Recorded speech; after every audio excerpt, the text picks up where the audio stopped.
Hi sir, stock മാർക്കറ്റിൽ നിന്ന് cash ഉണ്ടാക്കാമെന്ന് വിചാരിച്ചിട്ടാണല്ലോ കൂടുതൽ പേരും മാർക്കറ്റിലോട്ട് വരുന്നത്, അല്ലെങ്കിൽ ഈ ട്രേഡിംഗ് പോലുള്ള കോഴ്സുകളും കാര്യങ്ങളൊക്കെ എടുക്കുന്നത്. പക്ഷേ സെബിയുടെ റിപ്പോർട്ടുകൾ അല്ലെങ്കിൽ പുറത്തു വരുന്ന പല സ്റ്റഡീസ് പ്രകാരവും 90% അല്ലെങ്കിൽ 93% ആളുകളും ഇപ്പോഴും ലോസിലാണ്. അപ്പോൾ വളരെ ചെറിയൊരു പെർസെൻറ്റേജ് ആളുകൾ മാത്രമാണ് പ്രോഫിറ്റ്, അല്ലെങ്കിൽ ആ ഉണ്ടാക്കുന്ന ആളുകൾ തന്നെ ഒരു സ്മോൾ പ്രോഫിറ്റാണ് ഏൺ ചെയ്യുന്നതെന്നൊക്കെയാണ് പറയുന്നത്. അപ്പോൾ ആക്ച്വലി നമ്മൾ ഏണിങ്സിന് വേണ്ടിയിട്ട് അല്ലെങ്കിൽ ഒരു ഇൻകത്തിന് വേണ്ടിയിട്ടാണ് മാർക്കറ്റിലോട്ട് വരുന്നത്. അപ്പോൾ നമുക്ക് ഒരു ക്യാഷ് ഉണ്ടാക്കാൻ വേണ്ടിയിട്ട് മാർക്കറ്റിൽ നിന്ന് ശരിക്കും പറ്റുമോ?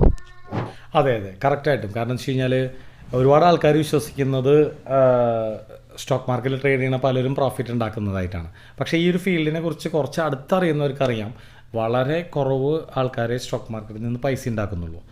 അപ്പോൾ നമ്മൾ ഒരു സെറോദയുടെ അപ്പ് സ്റ്റോക്കിൻ്റെ ഒക്കെ ഒരു പാനൽ സ്റ്റാർട്ട് ചെയ്ത് ഓപ്പൺ ചെയ്ത് വരുമ്പോൾ അതിൽ എഴുതി കാണിക്കുന്നൊരു വാണിംഗ് ഉണ്ട്. അതായത് 90% ആൾക്കാരും സ്റ്റോക്ക് മാർക്കറ്റിൽ പൈസ കൊണ്ട് കളയാണ്, അത് ലോസിലാണ്, അപ്പോൾ സൂക്ഷിക്കുക എന്ന് പറഞ്ഞിട്ട്. അപ്പോൾ ഇത് കേൾക്കുമ്പോൾ അല്ലെങ്കിൽ ഇത് വായിക്കുമ്പോൾ പലർക്കും തോന്നുന്നത് 10% ആൾക്കാർ സ്റ്റോക്ക് മാർക്കറ്റിൽ പൈസ ഉണ്ടാക്കുന്നുണ്ടെന്നുള്ളതാണ്.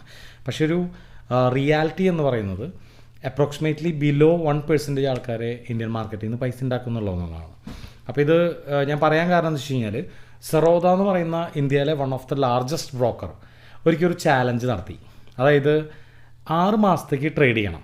ആ 6 മാസത്തെ ട്രേഡിങ്ങിന് ശേഷം 1 രൂപയെങ്കിലും അക്കൗണ്ടിൽ പോസിറ്റീവായിട്ട് നിർത്താൻ കഴിയുന്ന ട്രേഡേഴ്സിന് അവരുടെ ഫോട്ടോ സഹിതം സെറോദയുടെ ഒഫീഷ്യലായിട്ടുള്ള പേജിൽ ഇടും എന്നുള്ളതായിരുന്നു അവർ കൊടുക്കുന്നൊരു റിവാർഡ്. അപ്പോൾ ഇതിൽ അപ്രോക്സിമേറ്റ്ലി മോർ ദാൻ 2 lakhs ക്ലയൻസാണ് പാർട്ടിസിപ്പേറ്റ് ചെയ്തത്. പക്ഷേ അതിൽ ഒരു 1000-ൽ താഴെ ആൾക്കാർ മാത്രമാണ് ആക്ച്വലി അവരെ ഫോട്ടോ പ്രദർശിപ്പിച്ചത്. അതായത് ബിലോ 1% ആൾക്കാരൊക്കെയാണ് ഇന്ത്യൻ മാർക്കറ്റിൽ ആക്ച്വലി ട്രേഡ് ചെയ്യുന്നത്. പക്ഷേ ഇതൊരു കറക്റ്റ് ഡാറ്റയാണ് നമുക്ക് പറയാൻ പറ്റില്ല. ചിലപ്പോൾ വലിയ പൈസയ്ക്ക് ട്രേഡ് ചെയ്യുന്ന ആൾക്കാരും ഇൻവെസ്റ്റേഴ്സൊന്നും ഈ ഒരു ചാലഞ്ചിന് വന്നിട്ടുണ്ടാവണമെന്നില്ല. സാധാരണക്കാരായിരിക്കാം കൂടുതൽ അതിലൊക്കെ പാർട്ടിസിപ്പേറ്റ് ചെയ്തിട്ടുണ്ടാവുക.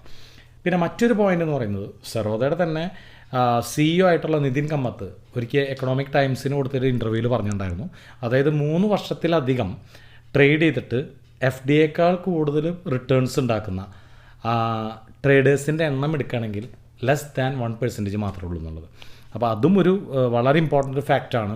ഈ ഒരു 1%-ലും താഴെ ആൾക്കാരാണ് പ്രോഫിറ്റ് ഉണ്ടാക്കുന്നു എന്നുള്ളതിലേക്കാണ് അതും ഊന്നുന്നത്.